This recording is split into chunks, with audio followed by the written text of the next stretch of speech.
This is one of the hardest videos I have ever recorded, not because I am afraid to say it, but because I watched these work on people who had done nothing wrong.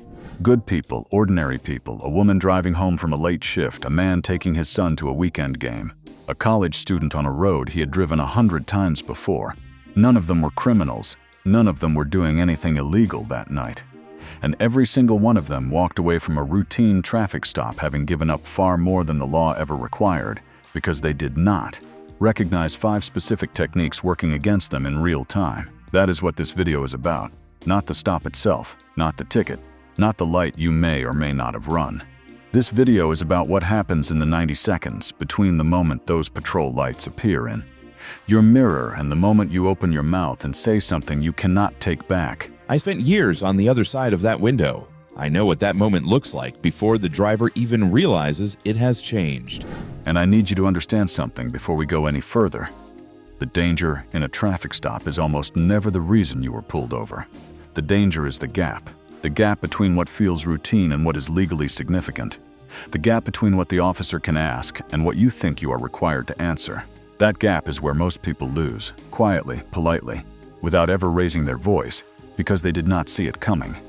What I am going to give you today is not just one phrase, it is a system. 5 tricks you need to recognize before they are used on you. 3 conditions that make the encounter dangerous. 3 protective actions. 3 ways the encounter can be pushed out of your control. 3 mistakes that destroy your protection. 2 real scenarios. And the part almost nobody talks about. What to do if it is already too late. I am not telling you this to make you afraid of police. I am telling you because the information has always lived on one side of that glass. Tonight, it lives on yours. If that matters to you, subscribe. This channel exists for that exact reason. Let us start with the 3 conditions that make any traffic stop genuinely dangerous, not dramatically. Dangerous, not movie dangerous, but the quiet kind of dangerous where you hand something away and only realize it 3 days later when it is already too late to take it back.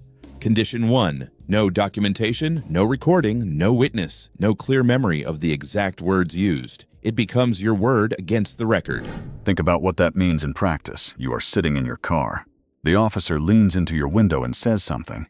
And you hear it one way and it goes into a report a different way. And somewhere between those 2 versions of the same 10-second exchange, your account stops mattering. Not because you lied, not because the officer lied, but because the only version with paperwork behind it is the one you did not write. This is not a conspiracy. This is arithmetic. Memory is unreliable under stress. Adrenaline compresses time and changes detail. If you cannot say exactly what was said, in what order with what specific words the gap fills in against you, that is condition 1. No documentation means no anchor. Condition 2. Consent without limits. You agree to something vague and the stop legally expands. Just a quick look is not a boundary. It is an open door. This one is subtle and it is devastating. An officer asks if they can take a quick look. You say sure because you want the stop to end. And in that moment, in that one casual word, you may have consented to something far broader than you understood. Because consent without defined limits is not consent to a specific thing. It is consent to a process. And that process has its own logic, its own momentum, and its own legal weight.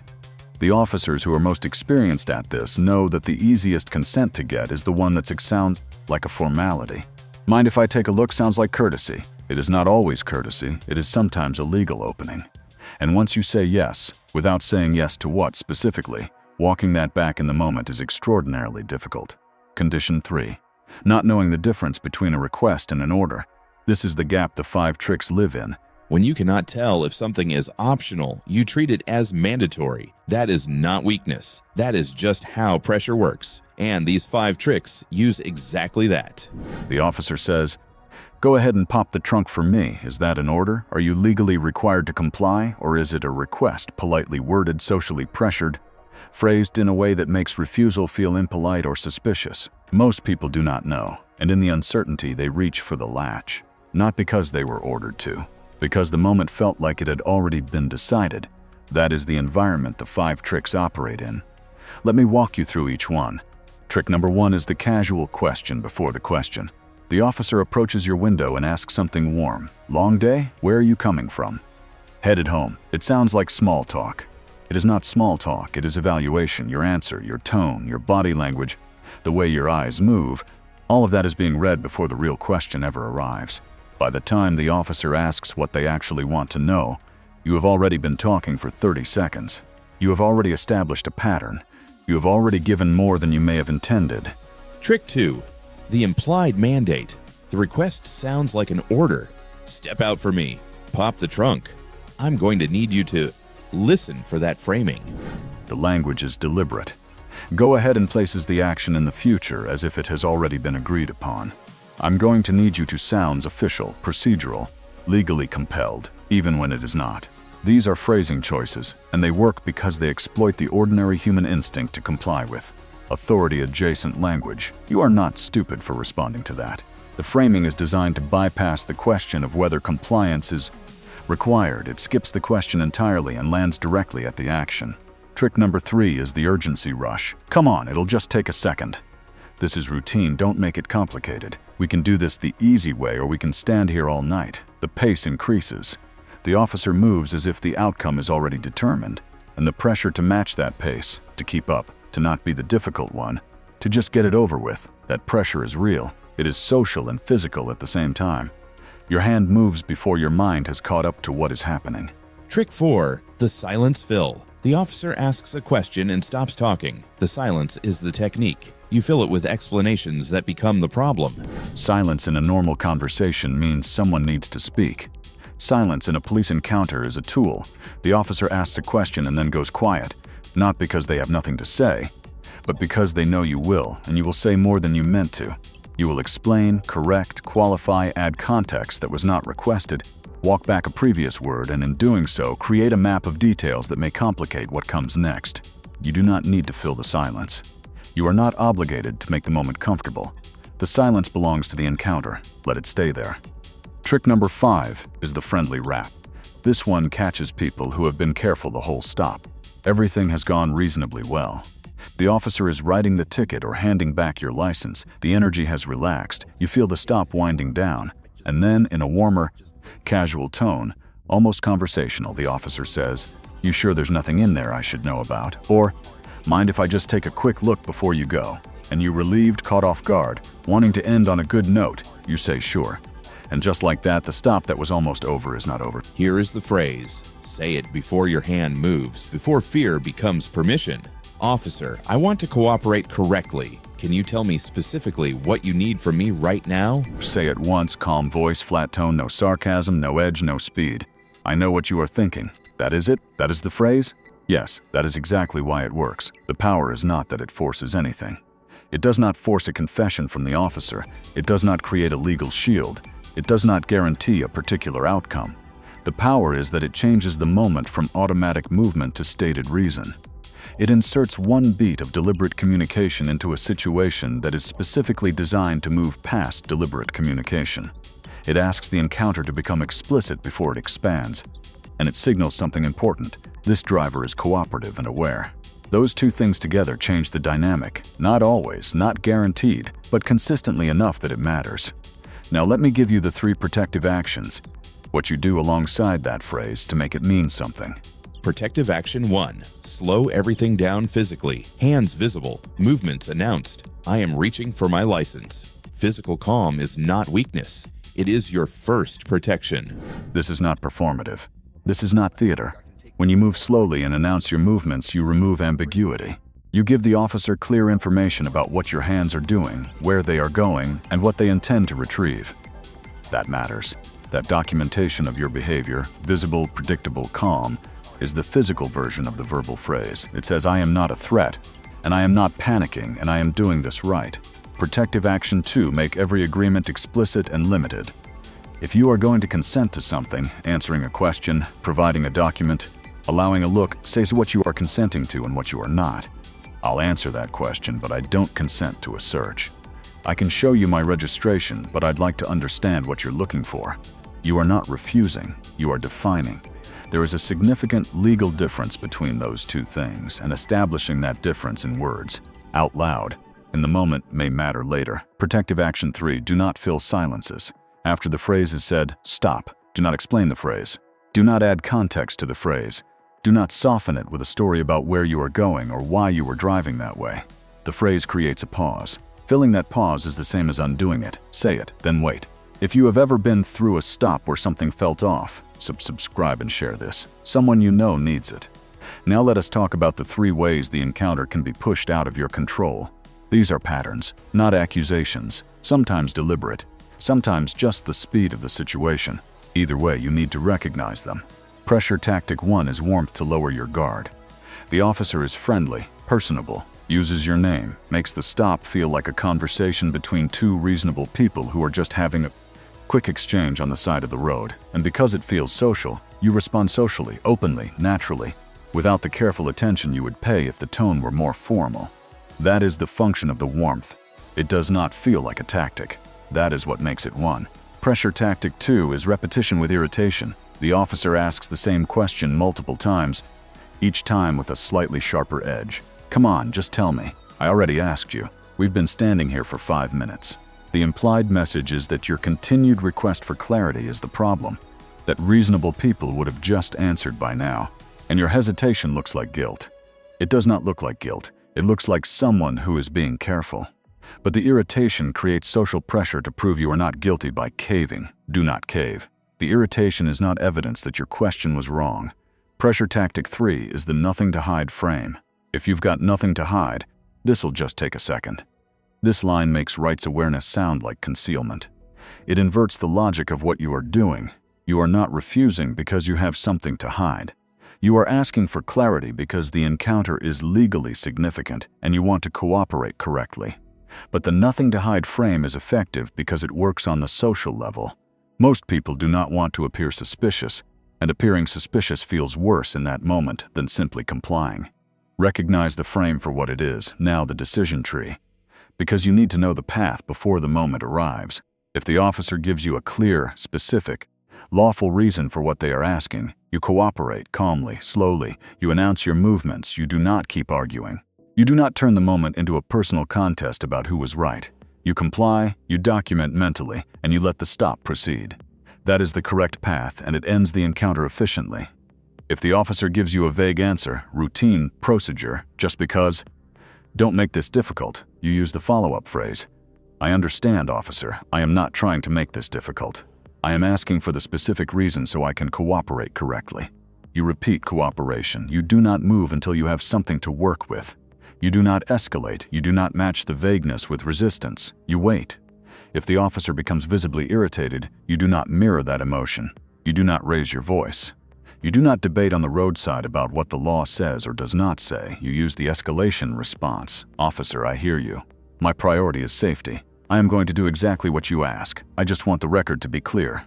And if a lawful order is clear and direct, you comply. You document mentally. You handle anything that felt wrong through the right channels. Later, when you are safe, never in the street, never in the moment, that is the path. And now let me show you the 3 places where people walk off it. Mistake number 1. Saying the right words with the wrong tone. This destroys the phrase faster than any other mistake. You have the words. You say them with frustration in your voice, or you say them fast, or you say them with the particular kind of clipped patience that makes it obvious you are angry underneath. And the officer hears not the words, but the tone. And the tone sounds like a challenge. The phrase is designed to be cooperative. If it does not sound cooperative, it is not doing its job. Slow your voice. Drop your shoulders. Say it the way you would explain something to someone you respect. Mistake number 2. Moving while asking. Your hand reaches for the door handle, or drifts toward the glove box, or your foot touches the door, while you are still asking the question. The movement erases the question.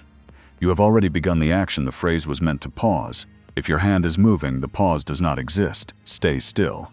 Everything physical stops before anything verbal starts. Mistake number 3. Talking past the phrase. You say the phrase and then you keep going. You explain why you asked. You describe you are going or why you were on that road or how you usually handle these situations.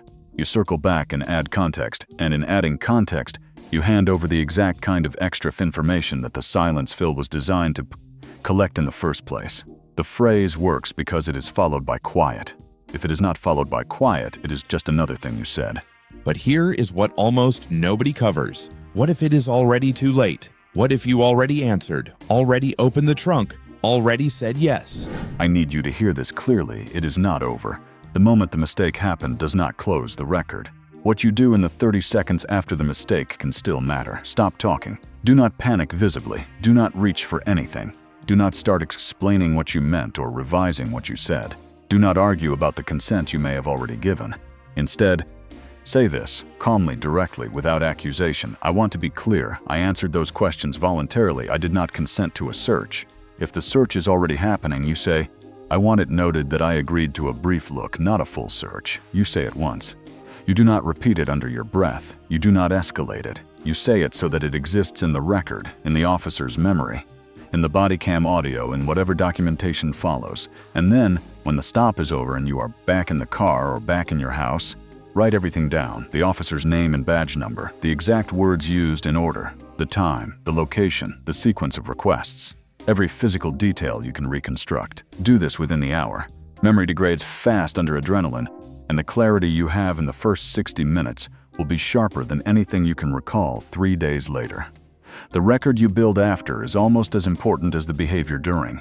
Do not give up on it just because the moment has already passed. Let me show you two versions of the same stop, same road, same lights, same officer. The only difference is what the driver knew walking in. Scenario 1. It is late. The highway is quiet. The dashboard of your car is lit by the glow of the speedometer and nothing else. And then the blue and red appear in your mirror. You pull over correctly. Hands on the wheel at 10 and 2, window down halfway. Documents on the passenger seat, visible but not grabbed. The officer approaches, leans in slightly. Long day? You recognize trick 1. A little, you say. Short. Honest. Nothing volunteered. Where are you headed? Home, you say. Same discipline. Then mind if I take a quick look in the vehicle? And before your hand moves, before you say sure out of reflex, you say it. Officer, I want to cooperate correctly. Can you tell me specifically what you need from me right now? A beat. The officer says, it's just routine. You respond, I understand. I am not trying to make this difficult. I am asking for the specific reason so I can cooperate correctly. Another beat. The officer straightens. Writes the ticket, hands it through the window. The stop ends, no confrontation, no raised voices, no drama. The phrase did not make the officer leave. The phrase made the moment explicit. And in that explicitness, the search became something that needed a reason, and when no specific reason was given, the stop moved on without it. That is the best case result. It does not always happen, but that is the version where everything went right because you knew what was coming. This driver answered the casual questions fully, explained where they were going, mentioned they had been at a friend's place, added unnecessary detail about the road they took. Trick 1 worked perfectly. When the officer asked to take a quick look, they said sure before they even heard the word search. Trick 3, the urgency rush, closed the gap. The trunk was open before any phrase was said. The officer is now searching. The driver is standing on the shoulder of the road watching. Here is what this driver still does. They do not grab anything. They do not step toward the officer. They do not start explaining what is in the trunk or justifying anything that the officer might find. They wait. And when there is a natural moment, not an interruption, not a shout, but a moment, they say quietly, I want it noted that I agreed to a look, not a full search. Then they stop talking. The stop ends. The driver gets back in the car. Before starting the engine, they pick up their phone and open a notes app. Officer's name, badge number. Agreed to brief look. Not full search, their words, the officer's response, the time, the location. Everything they can remember written in order. While the adrenaline is still clear, that record may mean nothing, it may never be needed, but it exists. And existence is the only thing it needs to do. Before I close, I want to say something directly, because this video could be misread by someone looking to misread it. Knowing these 5 tricks is not the same as being anti-police. Most officers running routine traffic stops are not running psychological operations on you. Most of the time, the patterns you have just learned are not deliberate. They are the speed of the encounter, the momentum of training and habit. An officer who asks long day is not always calculating. Sometimes they are just people doing a job that is genuinely complicated. A calm driver who asks for a specific reason before consenting is not a problem for an officer who can explain what they are doing.